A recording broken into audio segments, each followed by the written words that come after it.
नमोऽस्म्यति मारुता। श्री कृष्ण कहते हैं कि हे पार्थ, आत्मा अजर और अमर है, न तो इसे कोई शस्त्र काट सकते हैं, न तो इसे आग जला सकती है, न यह वायु के द्वारा ही शोषित होता है। अतः कर्म करो। आत्मा अजर है, आत्मा अमर है, यह शाश्वत सत्य है।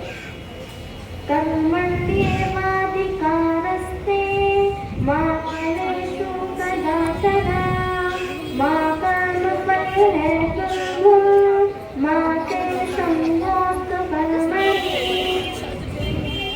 श्री कृष्ण कहते हैं कि हे अर्जुन, तुम्हारा अधिकार सिर्फ कर्म करने पर है।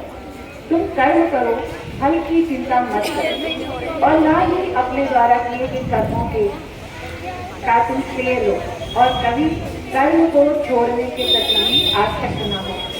गीता में भगवान श्री कृष्ण ने कर्म योग को प्रमुखता दी है। उन्होंने कहा है कि कर्म करना है, अगर हम कर्म करते हैं तभी हमें क्या प्राप्त होता है, श्रेष्ठता प्राप्त होती है। आप सभी का बहुत बहुत धन्यवाद।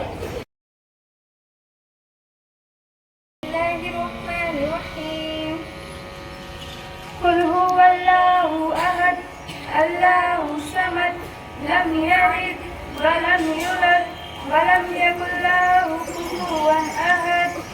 तर्जुमा, कहो वह अल्लाह एक है, अल्लाह बेनियाज है, सबका मर्जा व मर्जा, न वह किसी का बाप है और न किसी का बेटा, और न कोई उसका हमसर है।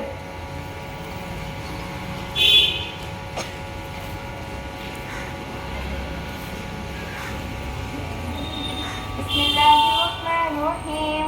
कुल अऊज़ु बिरब्बिल फलक मिन शर्रि मा खलक व मिन शर्रिल गासिकिन इज़ा वक़ब व मिन शर्रिन नफ़्फ़ासाति फ़िल उक़द व मिन शर्रिल हासिदिन इज़ा हसद। बिस्मिल्लाहिर्रहमानिर्रहीम।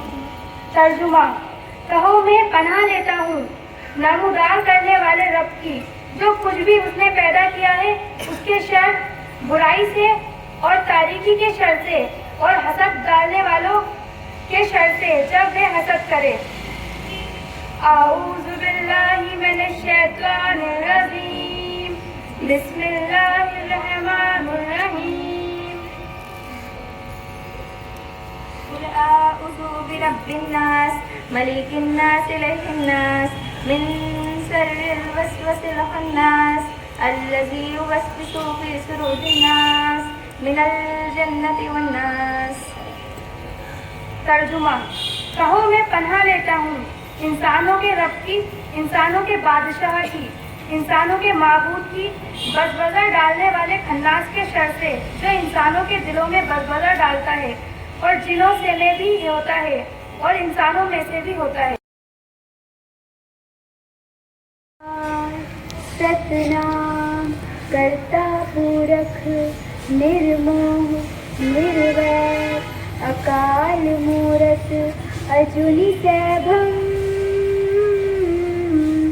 गुर प्रसाद जप आद सच जुगाद सच है भी सच नानक हो से भी सच।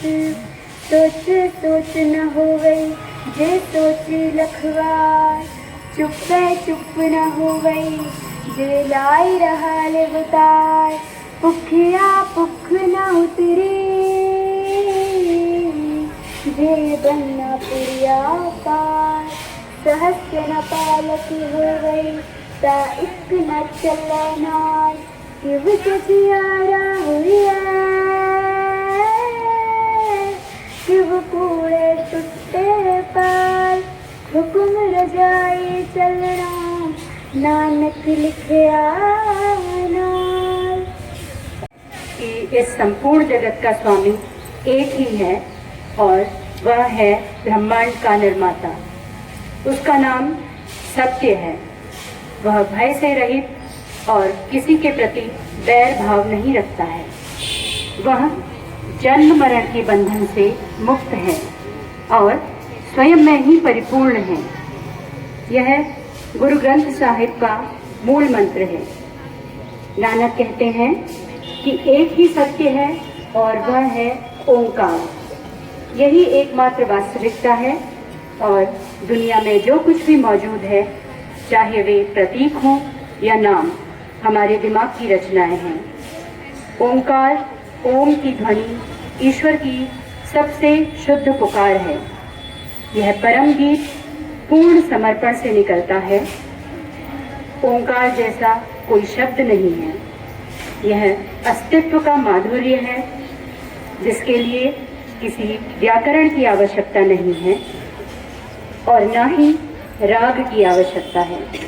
नानक कहते हैं कि ओंकार भगवान का नाम है और जो उनके नाम का स्मरण करता है वह उसे प्राप्त कर सकता है।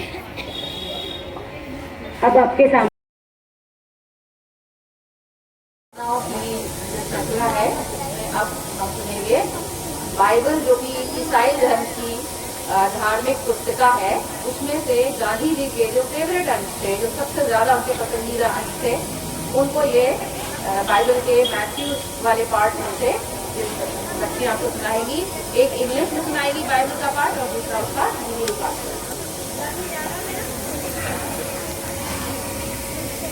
This is the favorite passage of Gandhiji, which has been taken from the Holy Bible from Matthew chapter 5.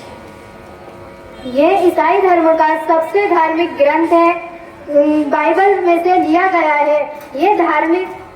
ये महात्मा गांधी जी का सबसे पसंदीदा अंश है, जो कि मैथ्यू चैप्टर 5 से लिया गया है। But they shall be satisfied. धन्य है वो जो पृथ्वी के धर्म के भूखे और प्यासे होंगे, क्योंकि वे तृप्त करके जाएंगे। Blessed are the merciful, for they shall obtain mercy. धन्य है वे जो दयावान होंगे, क्योंकि उन पर दया की जाएगी। Blessed are those pure in heart, for they shall be fulfilled. धन्य है वे जिनके मन शुद्ध होंगे, क्योंकि वे परमेश्वर को देखेंगे। Blessed are peacemakers, for they shall be called sons of God. धन्य है वे जो मेल व शांति करवाने वाले हैं, क्योंकि वे परमेश्वर के पुत्र कहलाएंगे। Blessed are those who are persecuted for righteousness' sake, for theirs is the kingdom of heaven. धन्य है वे जो नीति के हित में यातनाएं भोगते हैं, स्वर्ग का राज्य उन्हीं के लिए है। Blessed are you when men revile you and persecute and utter all kinds of evil against you falsely on my account. Rejoice and be glad, for reward is great in heaven. धन्य हो तुम जब मनुष्य मेरे कारण तुम्हारी निंदा करें और सताएं और झूठ बोल बोलकर तुम्हारे विरोध में सब प्रकार की बुरी बातें कहें, तो तुम प्रसन्न रहना, क्योंकि स्वर्ग में तुम्हें इसका प्रतिफल